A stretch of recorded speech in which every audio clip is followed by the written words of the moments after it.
Good afternoon, students, and welcome you all in ASP Jaipur coaching. Okay, so we were in last lecture we were studied about the plant physiology, that what is the plant physiology, who is the father of the plant physiology, and then we started with the first chapter of the plant physiology, that was the transportation in plants, right? Transportation in plants में हम लोगों ने ये भी देखा कि plants किन किन सब्सटेंस का ट्रांसपोर्टेशन करते हैं, जिसमें हमने देखा कि वाटर का ट्रांसपोर्टेशन करते हैं, फूड का करते हैं, मिनरल्स का करते हैं, प्लांट ग्रोथ हार्मोन्स का ट्रांसपोर्टेशन होता है, किसकी हेल्प से होता है, किस तरीके से होता है, हमने ये भी देखा। फिर हमने ये देखा कि जो प्लांट्स होते हैं उनमें ट्रांसपोर्टेशन, यस प्लांट्स के अंदर ट्रांसपोर्टेशन हो रहा है, राइट? हम लोग ही नहीं है जो ट्रांसपोर्ट कर सकते हैं, प्लांट्स कैन ऑल्सो ट्रांसपोर्ट, हाँ इनसाइड द बॉडी वो चलता है, प्लांट एक जगह से दूसरी जगह पर नहीं जाता है। तो प्लांट्स में ये जो ट्रांसपोर्टेशन होता है ये दो तरीके से होता था। हमने एक देखा कि एक था शॉर्ट डिस्टेंस ट्रांसपोर्टेशन और एक था लॉन्ग डिस्टेंस ट्रांसपोर्टेशन। अगर आपको याद नहीं है तो मैं फिर से बता दूं, शॉर्ट डिस्टेंस ट्रांसपोर्टेशन जब दो सेल्स के बीच में होगा, सेल के अंदर ही जब ट्रांसपोर्टेशन होगा, राइट? जैसे कि डीएनए ने प्रोटीन बनाने के लिए कोड दिया, वो किसको दिया? आरएनए को। अब आरएनए उसे बाहर लेकर आएगा, साइटोप्लाज्म में लेकर जाएगा, जहां उसका ट्रांसक्रिप्शन और जहां उसका ट्रांसलेशन होगा, प्रोटीन बनेगी। तो कहाँ हुआ? न्यूक्लियस से आपका जो एमआरएनए वो निकलकर कहाँ आया? साइटोप्लाज्म में, सेल के अंदर ही मूवमेंट हुआ है, ये भी शॉर्ट डिस्टेंस ट्रांसपोर्टेशन हो गया। या फिर आप कैसे कह सकते हैं, एक सेल है वो अपने किसी एक्सक्रीटरी मटेरियल को सेल से बाहर निकाल रही है या किसी यूजफुल मटेरियल को सेल के अंदर ले रही है, then that is also known as the transportation, short distance transportation.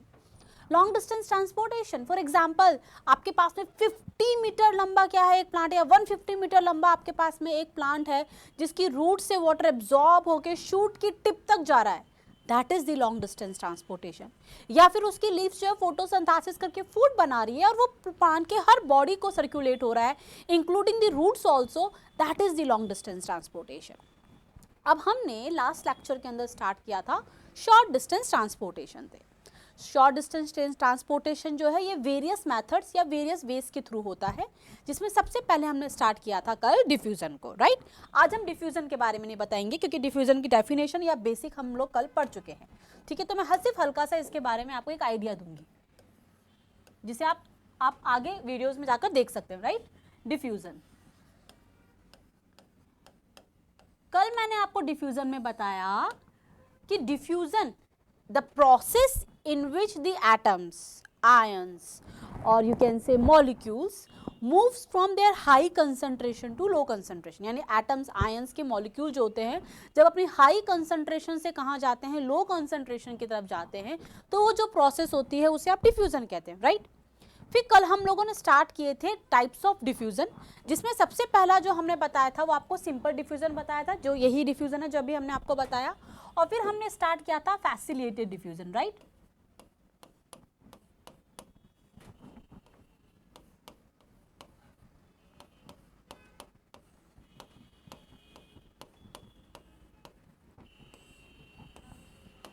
अच्छा, फैसिलिटेटेड डिफ्यूजन का मतलब कल भी मैंने आपको समझाया था, यहाँ पर फैसिलिटी दी जाएगी। फैसिलिटी कौन देगा, किस लिए था, ये भी मैंने आपको बताया था कि सेल मेम्ब्रेन जो होती है वो लिपिड और प्रोटीन की बनी होती है, और सेल मेम्ब्रेन के लिपिड के जो मॉलिक्यूल्स होते हैं वो हाइड्रोफिलिक मॉलिक्यूल्स को या फिर वाटर मॉलिक्यूल्स को अपने अंदर से पास नहीं होने देते। इस कंडीशन के अंदर आपकी जो प्रोटीन होती है वो मॉडिफाइड हो जाती है, और मॉडिफाइड होकर कुछ चैनल्स का निर्माण या चैनल्स का फॉर्मेशन करती है, जिन्हें आपने पोरिन्स कहा था। ये चैनल्स उन हाइड्रोफिलिक सब्सटेंसेस या वाटर लविंग सब्सटेंसेस या वाटर मॉलिक्यूल्स को सेल जो है उसके अंदर और बाहर आना जाना क्या करती है, अलाउ कर देती है, राइट? तो एक बार हम सेल मेम्ब्रेन की स्ट्रक्चर फिर से बना लेते हैं आज, ठीक है?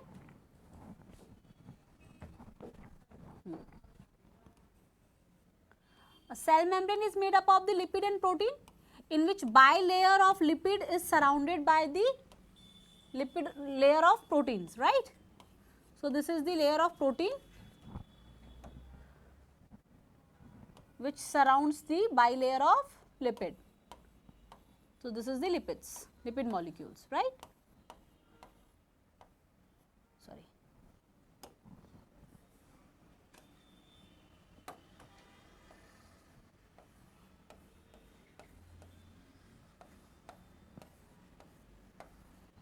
अभी क्या होता है जब फैसिलिटेटेड डिफ्यूजन होता है, प्रोटीन पार्ट मॉडिफाइड होकर, प्रोटीन पार्ट क्या होकर, मॉडिफाइड होकर ऐसे चैनल्स बना देता है, right, this is the channel.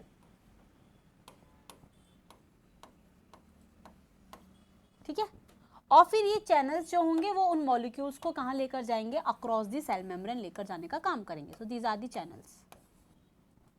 अभी मैं एक और चैनल बना के दिखाती हूँ आपको, ताकि हम जो पढ़ने वाले ना आगे वो आपको अच्छे से समझ में आए कि हम क्या पढ़ाने वाले हैं आज आपको, राइट। एक चैनल हम यहाँ पर भी बना लेते हैं ताकि थोड़ा हमारा डायग्राम भी अट्रैक्टिव हो जाए देखने में। ये लीजिए, this is the another channel, और ये प्रोटीन की लेयर हो गई और ये हमारा लिपिड के मॉलिक्यूल्स हो गए, राइट। अब क्या बताया था कल हमने, भाई जो भी हाइड्रोफिलिक मॉलिक्यूल्स होंगे, जो भी कौन से मॉलिक्यूल्स होंगे, हाइड्रोफिलिक मॉलिक्यूल्स होंगे, वो मान लीजिए यहाँ पर है या नहीं है। ठीक है, ये वाला कलर आपको नजर नहीं आ रहा है, कोई बात नहीं।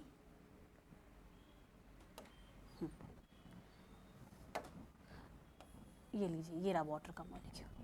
ये वाटर का मॉलिक्यूल या हाइड्रोफिलिक मॉलिक्यूल है जो कहाँ जाना चाहता है, अंदर की तरफ जाना चाहता है। कोई हाइड्रोफिलिक मॉलिक्यूल है तो इसे लिपिड की लेयर तो अपने अंदर से जाने नहीं देगी। कौन जाने देगा, ये प्रोटीन का चैनल जाने देगा। ये प्रोटीन है, मैं इसे P बता रही हूँ, दिस इज द लिपिड और this is the protein, right. तो इस तरह के डिफ्यूजन को आपने कल क्या कहा था, फैसिलिटेटेड डिफ्यूजन कहा था, क्योंकि यहाँ पर फैसिलिटी प्रोवाइड की गई है। ये मेरा कल हो गया था। मैंने ये भी कहा कि फैसिलिटेटेड डिफ्यूजन जब होता है जो चैनल्स की हेल्प से हो जाता है और इसमें किसी भी तरह की एनर्जी की ज़रूरत नहीं पड़ती है, इसीलिए इसे हमने क्या कहा था, हमने इसे एक पैसिव प्रोसेस कहा था। ठीक है, अब आज मैं एक बार ये तो बताऊं कि चैनल्स होते क्या हैं। आज हमें जानना है किसके बारे में, चैनल्स के बारे में। और मैं वो गारंटी दे सकती हूँ कि ये चैनल्स के बारे में आपको आज तक किसी ने भी बहुत अच्छे से एक्सप्लेन नहीं किया होगा, लेकिन मैं आपको आज चैनल्स को बहुत अच्छे से एक्सप्लेन करने वाली हूँ कि चैनल्स होते क्या हैं। पहली बात, हम चैनल्स के बारे में जानते हैं, ये कहीं पर भी एक्सप्लेन नहीं किया जाता है अच्छे से, क्लासेस में तो बिल्कुल भी नहीं किया जाता। चैनल्स बेसिकली मॉडिफाइड प्रोटीन है। सबसे पहली बात बिल्कुल सही है, प्रोटीन ने मॉडिफाइड होकर किया, तो it is the modified protein. दूसरी बात सुनिए, ये मॉडिफाइड प्रोटीन होने के साथ साथ और क्या काम करते हैं। आपके जो चैनल्स है वो प्रोटीन के बने हैं। आपकी बॉडी में भी जितने भी एंजाइम होते हैं, एंजाइम याद आ रहा है, जिन्हें आप कैटलिस्ट कहते हैं, जो किसी भी रिएक्शन के अंदर जाकर रिएक्शन की स्पीड को बढ़ा देते हैं और खुद अनचेंजेबल रहते हैं, राइट। तो ऐसे ही क्या होते हैं, आपके जो चैनल्स है वो भी प्रोटीन की तरह ही काम करते हैं। ये भी क्या होते हैं, स्पेसिफिक होते हैं, सब्सटेंस स्पेसिफिक होते हैं। जैसे आपकी एंजाइम, हर एक सबस्ट्रेट को प्रोडक्ट में बदलने के लिए उसका एक अलग ही एंजाइम होता है, जिसके लिए आपने लॉक एंड की थ्योरी भी पढ़ी है, राइट। जिसके अंदर क्या होता था, जैसा ताला वैसी चाबी, यानी जैसा सबस्ट्रेट उसका एंजाइम उसका स्पेसिफिक होता है। ऐसे ही आपके चैनल्स भी जो होते हैं वो सब्सटेंस के लिए स्पेसिफिक होते हैं। Okay, so the channels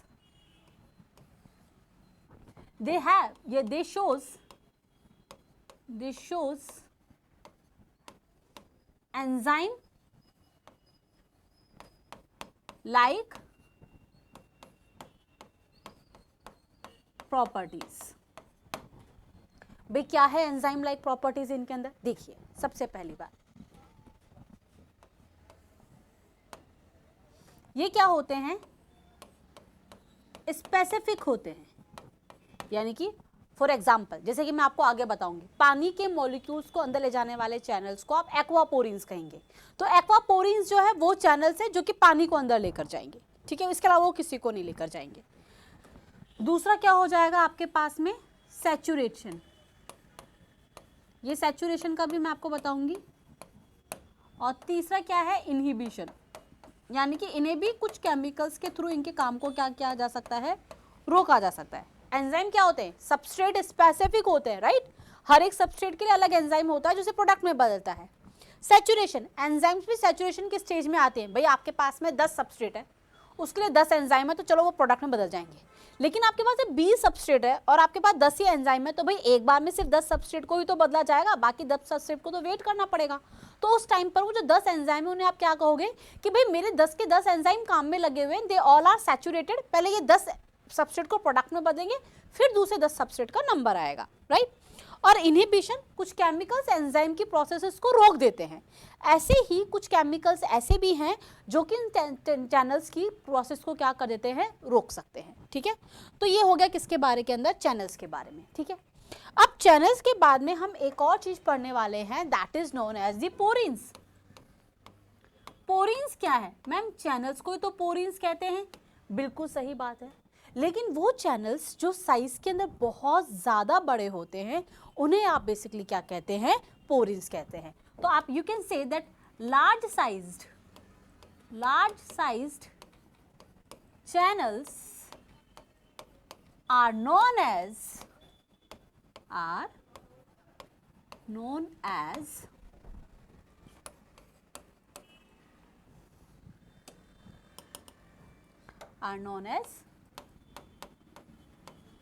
porins. For example, and these porins are also again substance specific होंगे. For example, आपको अगर वाटर के मॉलिक्यूल को क्या करना है, पास करना है, वाटर के मॉलिक्यूल के लिए जो पोरिन्स होते हैं, these are known as the aquaporins, जो 8 प्रोटीन से मिलकर बने हुए होते हैं। आपके एनसीईआरटी के अंदर दिया भी गया है कि वाटर के मॉलिक्यूल्स को सेल मेम्ब्रेन के अक्रॉस अगर आपको मूवमेंट करवाना है तो जो पोरिन्स होंगे वो कौन से होंगे, एक्वापोरिन्स होंगे, ठीक है। कौन से पोरिन्स होंगे, एक्वापोरिन्स, राइट। अब चलिए हम आगे देखते हैं कि फैसिलिटेटेड डिफ्यूजन के बाद में और हमें क्या क्या जानने की ज़रूरत है, या फैसिलिटेटेड डिफ्यूजन किस किस तरीके से हो सकता है। तो फैसिलिटेटेड डिफ्यूजन के भी डिफरेंट टाइप्स होते हैं, देखिए कौन कौन से। फैसिलिटेटेड डिफ्यूजन,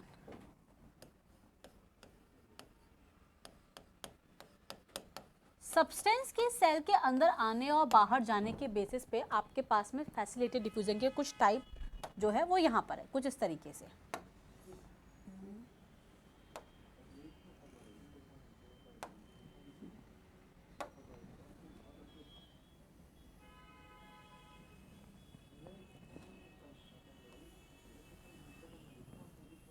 ये मान लीजिए मेरी सेल मेम्ब्रेन है, लिपिडोप्रोटीन की बनी हुई, ठीक है। अब इस पे सब्सटेंस कैसे कैसे आ जा सकते हैं।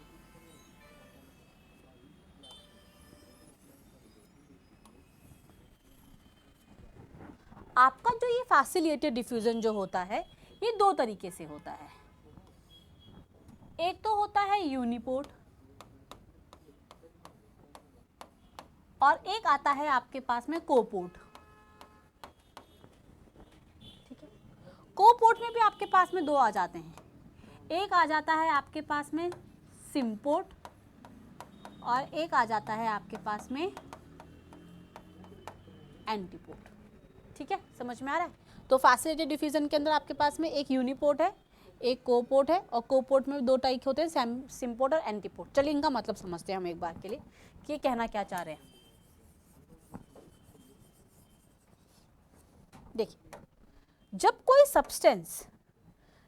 सब्सटेंस सेल मेम्ब्रेन के अंदर या बाहर आसानी से आ जा सके, उसे किसी साथी की ज़रूरत नहीं हो, या फिर उसकी कंसंट्रेशन को मैनेज करने के लिए, उसके अमाउंट को मैनेज करने के लिए किसी चीज़ को उसके बदले में अंदर या बाहर नहीं जाना पड़े, तो उसे आप क्या बोलते हैं, यूनिपोर्ट बोलते हैं। जैसे कि वाटर के मॉलिक्यूल्स अगर जा रहा है तो साथ में किसी और के जाने की ज़रूरत नहीं है, अकेला चला जाएगा अंदर, ठीक है।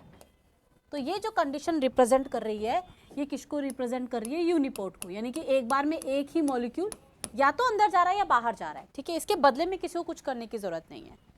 दूसरा हमारे पास में आता है सिम्पोर्ट। सिम्पोर्ट के अंदर क्या होता है कि अगर कोई एक मॉलिक्यूल चैनल के द्वारा अंदर जा रहा है तो उसके साथ में दूसरे को भी जाना पड़ता है, वो अकेले नहीं जा सकता। जैसे कि ए मॉलिक्यूल गया है तो इसके साथ में बी मॉलिक्यूल भी अंदर की तरफ जा रहा है या बाहर की तरफ आ रहा है, मान लीजिए, ठीक है। तो इसे आप क्या बोल देते हैं, सिम्पोर्ट।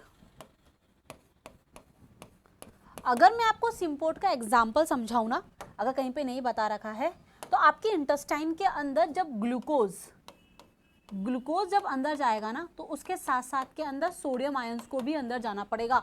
अकेला ग्लूकोज अंदर नहीं जा सकता सेल के, साथ में कौन जाएगा, सोडियम आयन जरूर जाएगा। इसीलिए आपको ORS का घोल भी दिया जाता है।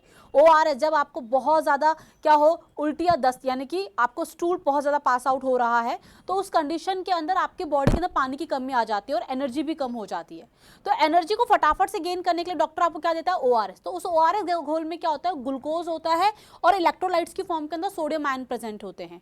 तो वो जो आपकी स्मॉल इंटेस्टाइन होती है, जो डाइजेस्टेड फूड को क्या करती है, एब्जॉर्ब करती है, वो आसानी से इस ग्लूकोज को सोडियम की प्रेजेंस के अंदर उनकी सेल मेम्ब्रेन जो होती है वो इजीली क्या कर लेगी, एब्जॉर्ब कर लेगी, और आपको फटाफट से आपकी बॉडी में इलेक्ट्रोलाइट्स और ग्लूकोज का लेवल क्या होने लग जाएगा, बढ़ने लग जाएगा, और आपको रिलीफ फील होगा कमजोरी से, राइट। तो जब ग्लूकोज अंदर जाता है तो साथ में कौन जाते हैं, सोडियम आयन अंदर जाते हैं, और ये किसके अंदर हो गया, आपके सिम्पोर्ट के अंदर हो गया, ठीक है। तो दोनों साथ ही जाएंगे, कभी भी एक दूसरे से अलग नहीं जाएंगे। एक आता है एंटीपोर्ट। एंटीपोर्ट का मतलब क्या है, एंटीपोर्ट का मतलब है कि अगर कोई एक मॉलिक्यूल अंदर जा रहा है तो उसके एवज में किसी दूसरे मॉलिक्यूल को कहाँ आना होगा, बाहर आना होगा, ठीक है। जैसे कि अगर कोई एक मॉलिक्यूल अंदर गया है तो उसको बैलेंस करने के लिए दूसरे मॉलिक्यूल को कहाँ आना पड़ेगा, बाहर आना पड़ेगा।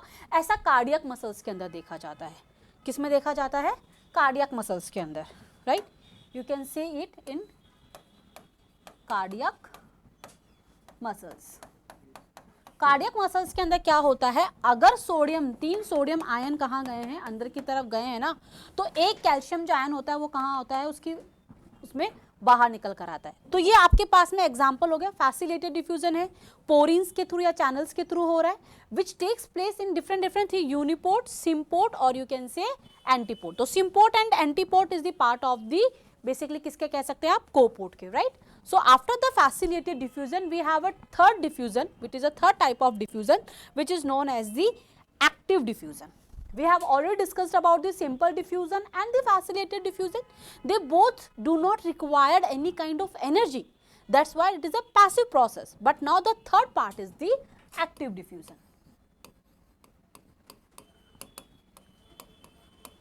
मैम आपने तो हमें कहा था कि डिफ्यूजन जो होता है एक फिजिकल प्रोसेस है जो अपने आप होती है, जिसके होने के लिए किसी मीडियम की जरूरत नहीं है और एनर्जी भी नहीं देनी पड़ती है।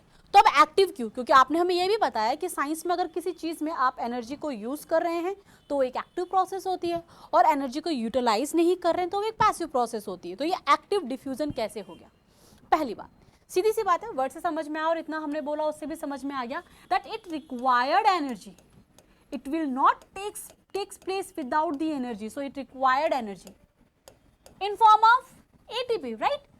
The currency of energy is the ATP, so it requires ATP, you can say. Now why it requires energy, why it requires ATP, question ये आता है क्यों हो रहा है ये। देखिए हमने कहा था डिफ्यूजन जो होता है वो कॉन्सेंट्रेशन ग्रेडियंट के अलोंग होता है। अलोंग यानी कि कोई चीज़ अपनी हाई कॉन्सेंट्रेशन से कहाँ जाती है, लो कॉन्सेंट्रेशन की तरफ जाती है, और ये अपने आप होने वाली प्रोसेस है। मैंने कुछ उसे ऐसे भी समझाया था, for example I have applied a perfume on my body and if I am entering in the classroom, तो जो वो फ्रेगनेंस होगी ना वो पूरे के पूरे क्लासरूम के अंदर क्या हो जाएगी, स्प्रेड हो जाएगी। जो अमाउंट था ना उसका मेरे पास में ज़्यादा था, उस फ्रेगनेंस का क्लास में कम था, अपने आप क्या हो रहा है, डिफ्यूज आउट हुआ है, राइट। या फिर हमने एक बहुत सिंपल एग्जांपल से कल समझा था, 2 टैंक्स थे, एक ए और बी टैंक था, हमने उनको अटैच कर रखा था। पहले हमने ए टैंक को फिल किया तो पानी का जो अमाउंट था उसमें ज़्यादा था, वो अपने आप ए से कहाँ पर गया, बी के अंदर गया था, राइट। यहाँ पर क्या हो रहा है, एनर्जी क्यों हो रही है use. The first condition is that कि एनर्जी यूटिलाइज क्यों की जा रही है, जब कोई एटम, आयन या मॉलिक्यूल कंसंट्रेशन ग्रेडियंट के अगेंस्ट क्या कर रहा है, जब मूव कर रहा है, यानी कि अपनी लो कॉन्सेंट्रेशन से हाई कॉन्सेंट्रेशन की तरफ जा रहा है, तो आपको यहाँ पर एनर्जी लगानी पड़ेगी, ये अपने आप नहीं होगा काम। समझ में आ रहा है। तो इसे क्या बोला जाए, इस दौरान क्या यूज होगी, एनर्जी यूज होगी, and that type of diffusion will known as the active diffusion. तो इसमें लिख सकते हैं when atom, molecules, or you can say ions, moves from low concentration to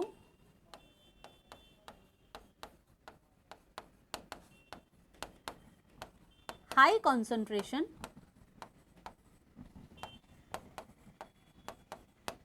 it required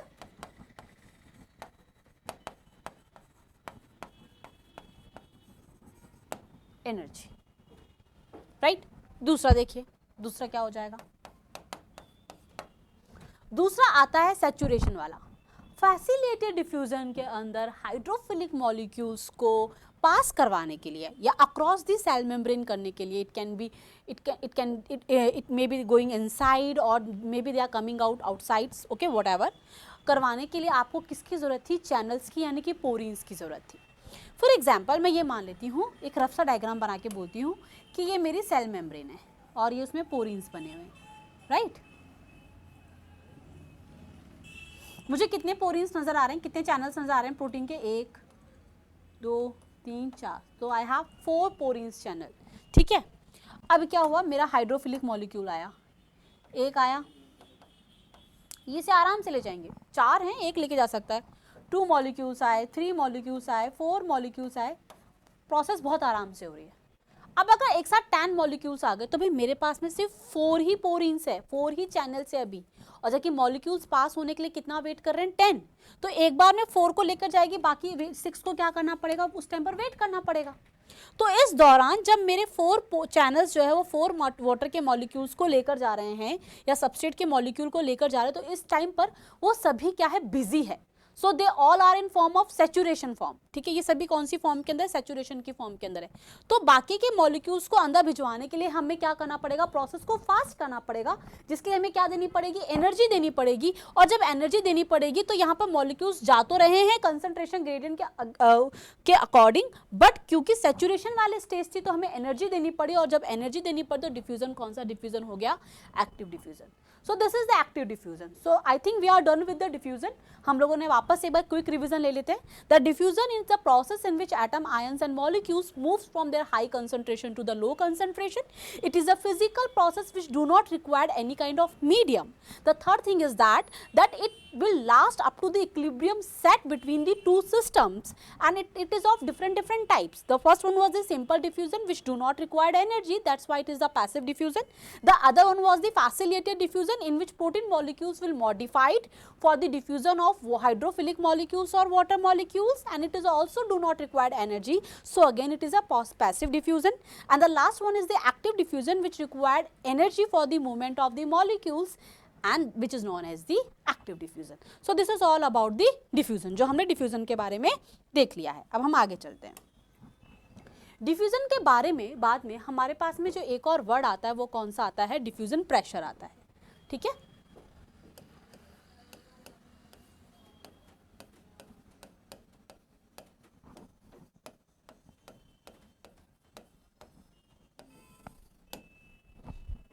इसे कुछ ऐसे समझिए आप, मेरे पास में 2 सिस्टम्स है,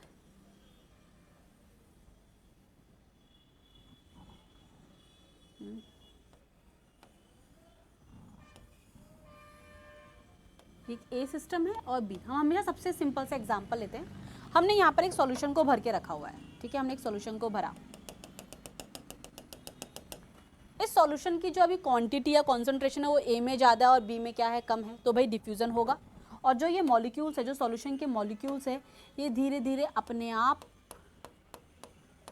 ए से कहाँ मूव होने लग जाएंगे, बी की तरफ। तो देखिए ये जो मॉलिक्यूल्स जो ए से बी में आ रहे हैं इन्हें आप डिफ्यूज होते हुए मॉलिक्यूल्स कहेंगे। तो डिफ्यूजन के दौरान वो मॉलिक्यूल जो डिफ्यूज हो रहे होते हैं, तो जिस सिस्टम में वो आ रहे होते हैं उसके ऊपर एक प्रेशर लगाते हैं, सही बात है, तभी तो जाकर जब वो प्रेशर लगाएंगे इस डायरेक्शन में, तभी तो जाकर वो ए से कहाँ पर आएंगे, बी में आएंगे। तो इन डिफ्यूज होते हुए मॉलिक्यूल्स ने डिफ्यूजन करने के लिए जो प्रेशर लगाया ए से बी में आने के लिए, that pressure is known as the diffusion pressure, जिसे आप किससे भी रिप्रेजेंट कर सकते हैं, डीपी से भी रिप्रेजेंट कर सकते हैं। So it is a pressure which is exert by the diffuse particles in the system in which the diffusion is taking place. जिस सिस्टम के अंदर डिफ्यूजन हो रहा है उस सिस्टम में डिफ्यूज होते वक्त जो डिफ्यूजिव पार्टिकल्स होते हैं, जो प्रेशर लगाते हैं, उसे आप क्या बोल देते हैं, डिफ्यूजन प्रेशर बोल देते हैं। तो here we are done with the diffusion. अब हम दूसरा एक और शॉर्ट डिस्टेंस ट्रांसपोर्टेशन का तरीका पढ़ेंगे, जिसे हम क्या कहते हैं, ऑस्मोसिस। ऑस्मोसिस को आप बहुत अच्छे से और बहुत शांत होकर सुनिएगा, ठीक है, चलिए।